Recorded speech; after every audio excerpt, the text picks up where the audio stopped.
Hello, I'm John Schneider. As a kid, I'd come to the New Jersey Bayshore to visit my Grandma Vi and take home movies of what I saw. Today, I live here, produce video documentaries, and recently shot this boat at night with my video camera. Where is the Jersey Bayshore? Well, let's start with the big picture. It's somewhere in here, part of the universe, and it's definitely part of our world. But it's like no place I've ever experienced. And as soon as we land, I'll show you around.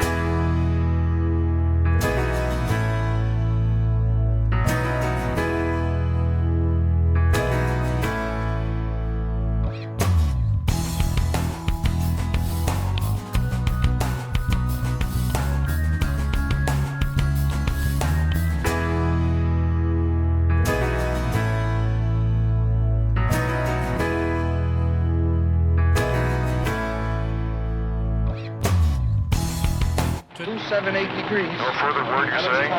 Put me through to him, will No you? confirmation on Hotel Kilo 2. Lima, Charlie, figure 44. Roger, AD. We see. We can't be certain until then. Foxtrot, Golf 42. That's all we have on them. Seem to be I spreading. want to check on that georef right They're away. checking several We'll reports. reclassify it. Nothing further in Alpha 321? Fox Easy's airborne. The whole continental defense system springs into a state of instant readiness for war. Airborne alert force. Stand by for proceed to target. We'll refuel at rendezvous, Marianne. What percentage? All Fully stations loaded and acknowledged. combat operation? 5-minute alert. Surface evacuation of dependents. Hostile. Confirmed. Hostile.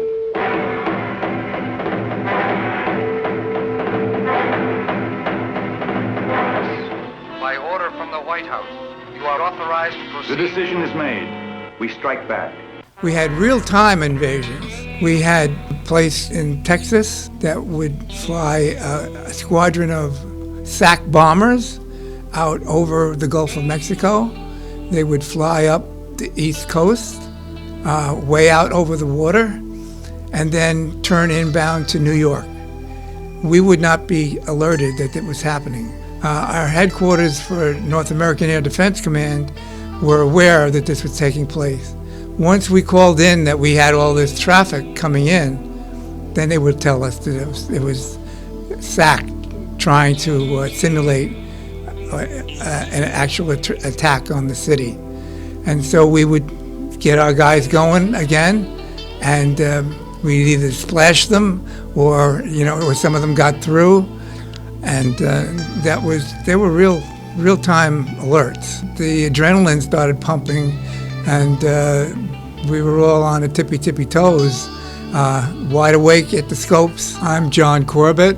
I was stationed at the 646th Aircraft Control and Warning Squadron in Highlands, New Jersey, in the year 1958, all of 1958, and 3 or 4 months into 1959. I was a radar operator, affectionately known as the scope dope, and we were responsible for the location and identification of all inbound traffic to New York City.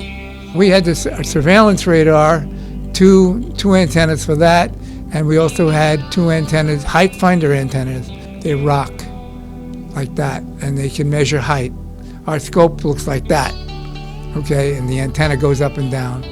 And so you point it at the azimuth that the aircraft is at, and it will give you the height of the aircraft. So we could pick up from surveillance, we could determine how fast they were going and their heading, but with the height finders, we could also tell their altitude.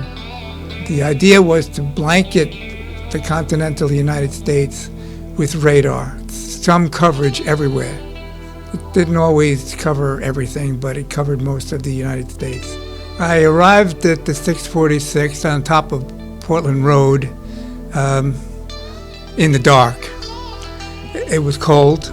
It was January 1958. I remember smelling the ocean, and it reminded me of Patti Page singing Old Cape Cod. When I got to the base, I had to walk through. I reported initially at the front gate.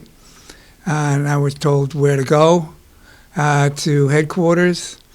And of course, there was nobody there at the time I arrived. I went and checked in and got some linens, I guess, and they told me where to sleep. And the next day I did all my checking in. We were a self-contained site. They were called stations, Air Force Station, as opposed to an Air Force base, which has tens of thousands of people. And we were only a couple of hundred guys. We had our own motor pool. We had our own food service. We had our own administration. In the case of Highlands, we were on the top of two mountains. On one mountain, we had the squadron area, and that's where all the living took place.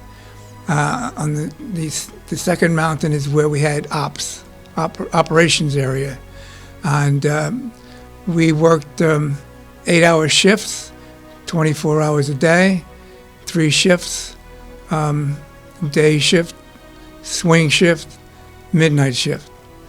And we would go to the chow hall, have lunch or dinner, and then assemble in front of the chow hall, where we would be picked up by a bus, where we would be driven from that mountain down into the valley and up the second mountain to operations, where we would then do our jobs. Our area of responsibility was really from 090 to 180, that is straight out east to straight south.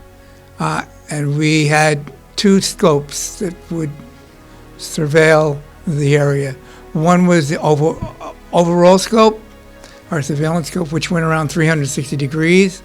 And we were then on the second scope, we called it the overwater scope. And we would move our designator from the center of the scope to the upper left-hand corner of the scope.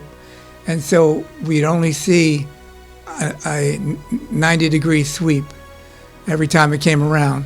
But we had a much more intense view of the area of our responsibility. We had incoming traffic all the time, coming from South America, from the islands down in the Caribbean, and needless to say, they were trying to land at Idlewild or Newark, those 2 major airports. We had practices, and they were called STPs, Systems Training Programs, where a film would be run through the scope, and the film depicted an invasion of bombers coming into the city. We would then scramble fighters against those bombers. And the fighters were also part of our own crew right there. We had a thing called the J-1C. It was a simulated fighter aircraft. The president would take off in Air Force One, and we would have to track him, pass him to the next site when he passed us. So that was very important to do that.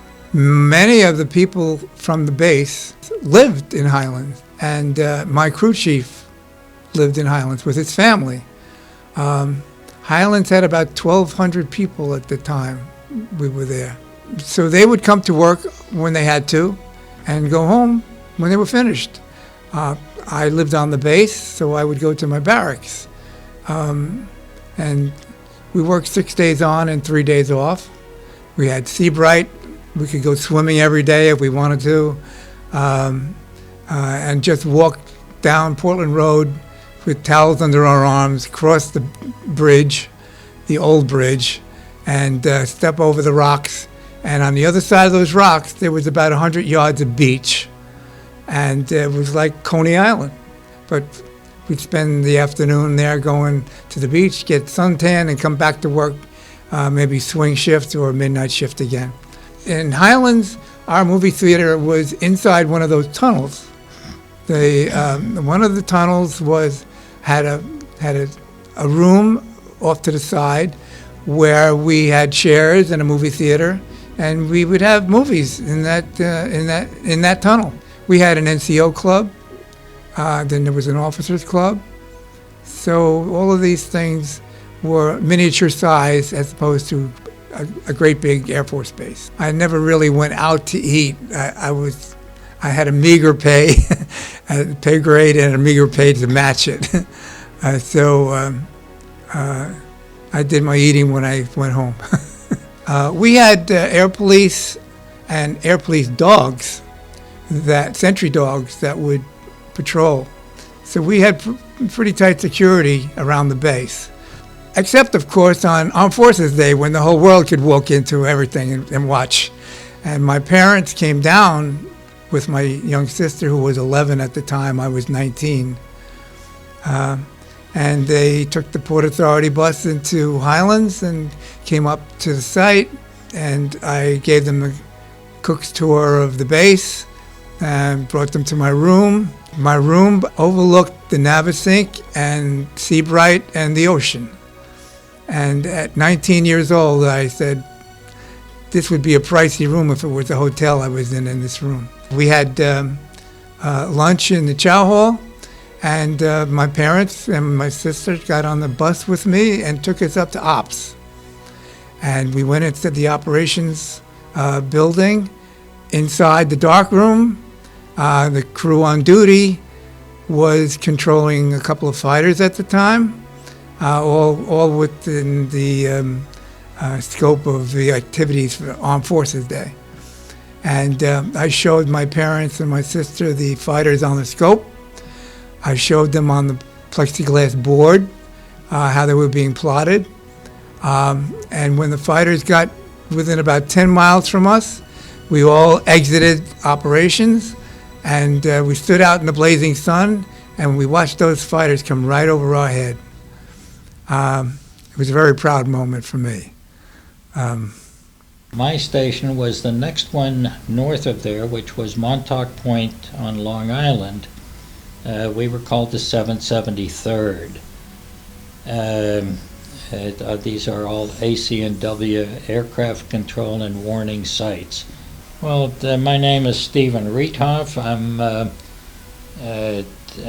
veteran of many years of Air Force, but in the early 50s, after a short stint of flying in interceptors, I spent 3.5 years at Montauk Point, end of Long Island, in the 773rd AC&W Aircraft Control and Warning Unit, which covered quite a bit of New Jersey also. I was in there earlier than John, and that was the beginning of the Cold War, and many people were fully convinced that the so-called bad guys were coming anytime to attack New York. Main job was as a senior director operating that site at various times. We did exactly what John had described. In fact, we very often had to be in contact with his site. Call sign was Dora, and we were Powder. Each of us had our specific call signs. And as an aircraft would go south and leave our area of responsibility, we would call it, we called it a handoff. We would pass the aircraft to the next site. Our job was to get out there and identify. Now, on a scramble, the aircraft are what they call hot and available, which simply meant that they were fully armed and loaded, so that if by chance this was an enemy aircraft, it could be destroyed before it could do any damage. The base, for example, and Dora was very similar to Powder, except our base was all contiguous, and we didn't need buses to get around and so forth. But we had the control center, which was very highly secured. The rest of the base was really quite open. And for example, our families and in those days girlfriends and so forth could come to our officers club or the enlisted club, and we were simply operating as a base. You get close to the control center or the transmitter or receiver radio sites, and all of a sudden you were a lot more controlled.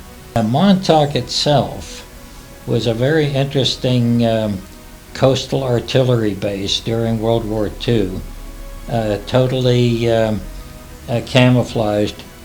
Our buildings were built to look like a little beachside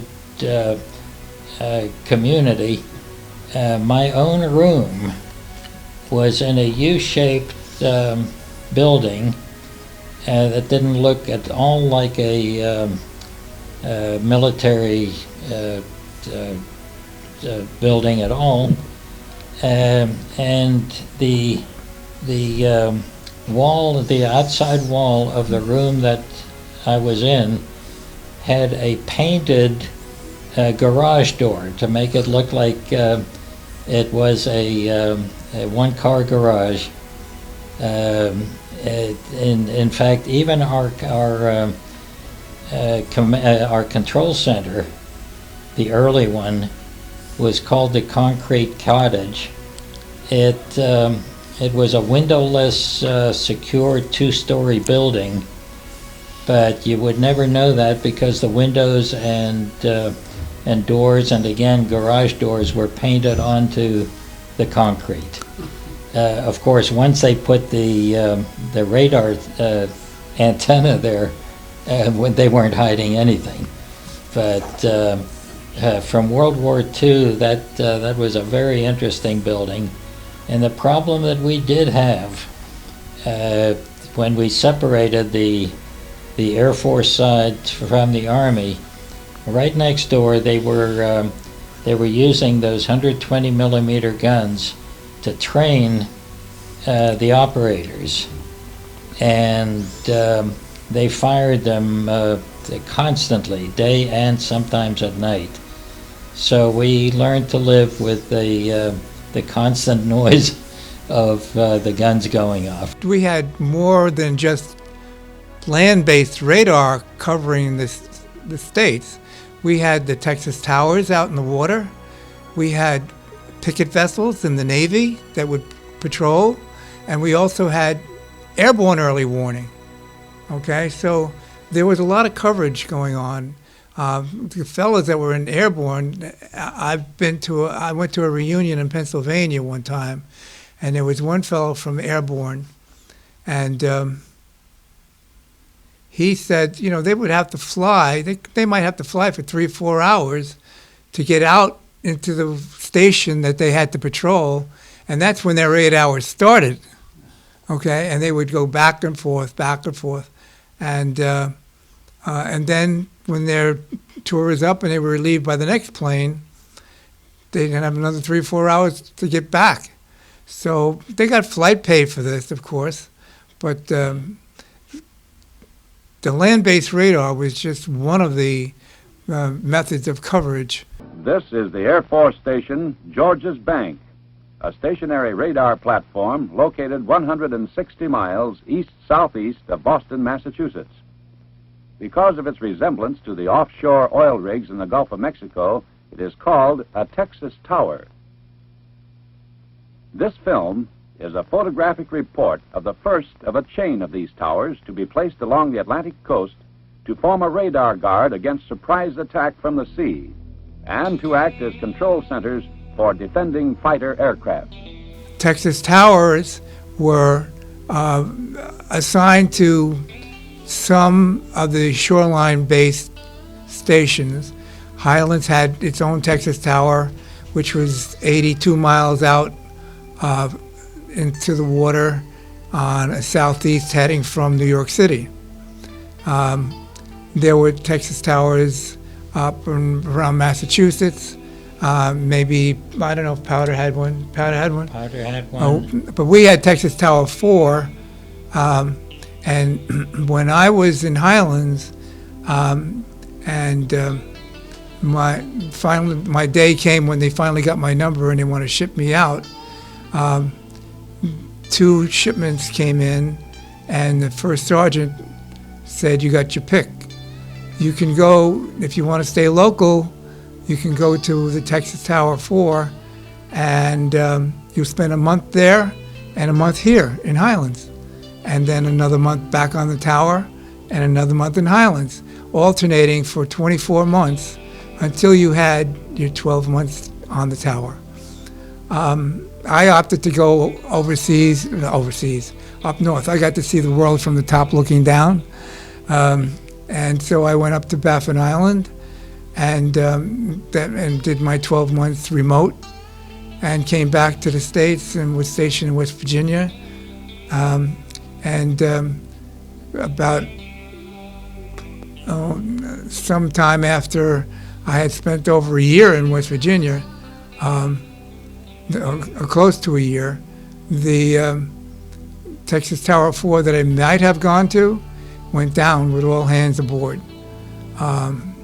It was surrounded by the United States Navy, and they couldn't help at all because they had 60-foot waves all around it.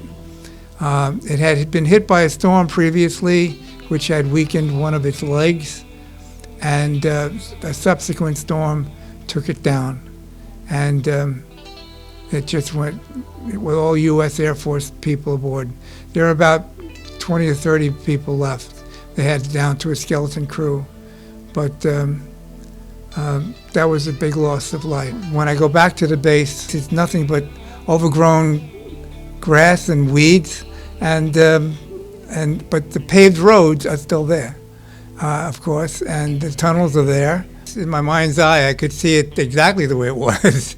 And of course, the pictures that I took and developed at the 646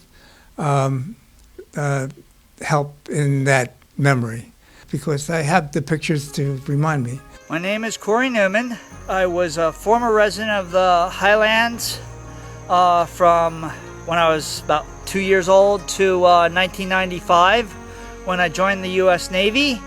And I served in the U.S. Navy from 1995 to 2003. The Highlands Air Force Station 646 Aircraft Control and Warning Squadron coordinated fighter airplanes out of McGuire Air Force Base, and they communicated with the fighter planes at the transmitter and receiver buildings here, and they also coordinated communications with the Anti-Aircraft Artillery Operations Center at Fort Wadsworth between 1950 and 1960.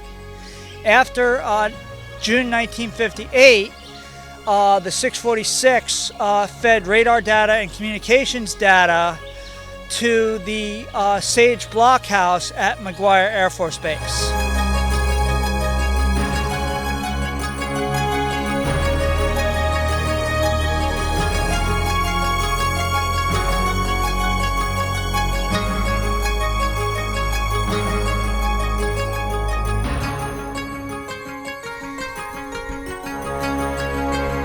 We are standing on the foundation of the FPS-7 radar, which was the prime radar for the Highlands Air Force Station's Missile Master Building. And it had a range of approximately 300 miles, and it could detect aircraft to 100,000 feet in altitude. And it could also it was the prime radar for the Nike air defense missiles out at Sandy Hook and other Nike missiles around New York City.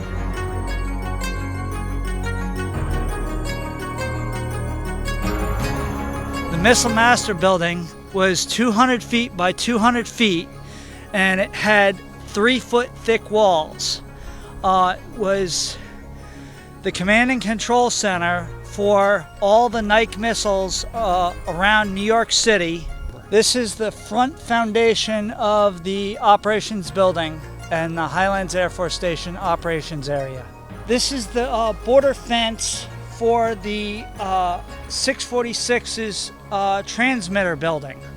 The transmitter building was enclosed, and it was completely secret and enclosed by this fence here.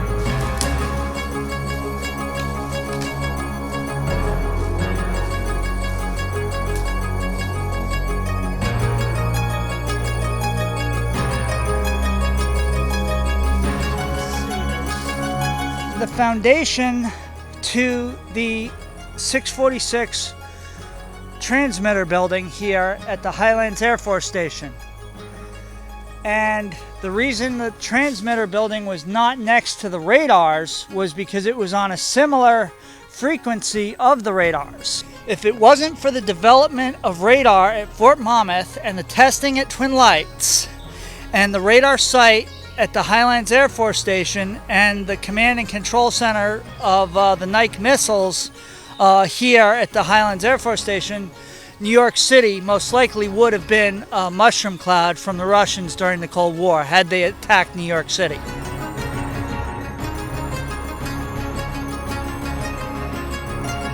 Got to speak with a young lady who told me that she was raised in Rumson. And she says, as a little girl, I could look across the Navesink River and see the white bubble up on top of the mountain. And I never knew what it was. And I asked my father one day, what is this bubble all about? What is it? And my father told me what it was. And for many years, I lived thinking that's what it was. He told me, that's where the Easter Bunny lives.